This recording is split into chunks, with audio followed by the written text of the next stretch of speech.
All right, now to Capitol Hill, where two Meta whistleblowers testified before Senate lawmakers accusing the social media giant of suppressing research about the safety of child users. So the whistleblowers claim Meta executives buried information detailing how harmful their products are to children and prioritized profits above user safety.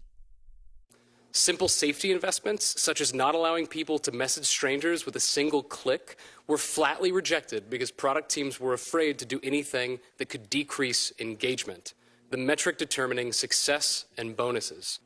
The research is clear on what we must do to ensure that new technology is safe for children. Yet across social media, messaging apps, and now wearable technology, Meta has failed to prioritize child safety until they are scrutinized by outside regulators. Then they scramble to develop features they know are insufficient and largely unused, and advertise this as proof of their responsibility. All right, I want to bring in Kurt Wagner, senior reporter for Bloomberg News. So, Kurt, as you listen to these whistleblowers spell out the accusations, what stands out to you?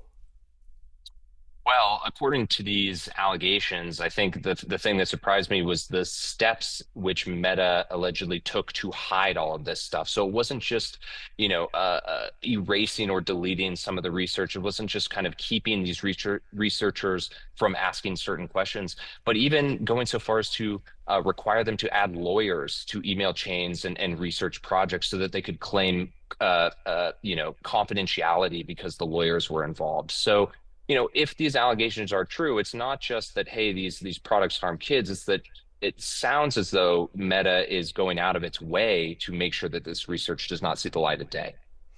So Meta responded to the Washington Post about this that reads in part, quote, "There was no blanket prohibition on conducting research with people under 13, and in fact, significant work to seek feedback from people under 13, along with their parents or guardians, took place as we worked carefully and deliberately to develop both parent-managed and parent-supervised accounts."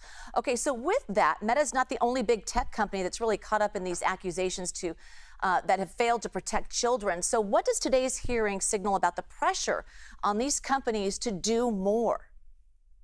Well, it's certainly ratcheting up. You're right. It's not just Meta. We've seen testimonies where TikTok executives have been there, Snap executives, Discord.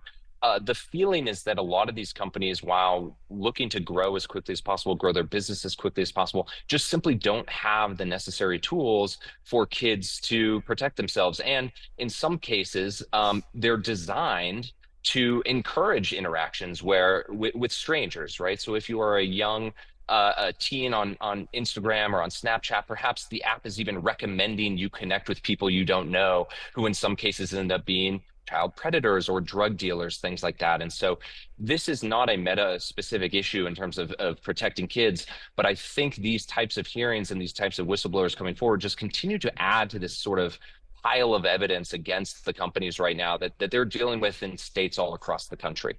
Yeah, Kurt Wagner. Kurt, thank you.